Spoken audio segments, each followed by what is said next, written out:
আমার কষ্টের কথা কই না।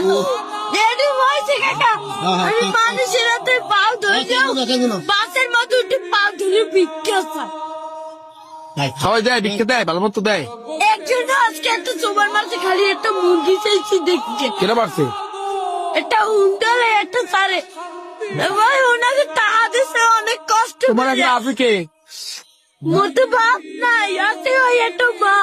মায় ভালোবাসে তোমারে? মাই বিষ্ণু বলে রয়েছে কাকা, মা যদি ভালো না বাসতে ওই টিভি আমি হালাইয়ে তুই আর একটা বিয়ে করতে হেলে মায়ের গর্ব ছিলাম, হেলে একটার বড় করতে না। না, মায় ভালোবাসে, ঠিক আছে। তুমি মায়ের ভালোবাসো না? আমার মায়ে আমাদের একটা মুরগি খাইতে চাইছে, একটা তারে চল এই চাই লাগছি মুরগি চল। আমি তো কেটারে কই না কষ্টের কথা। লাগবে না। আমি কি লেখাপড়া করো? মাদ্রাসায় পড়ো? সকালবেলা পড়ি, এই বিয়ের বেলায় এই টাকা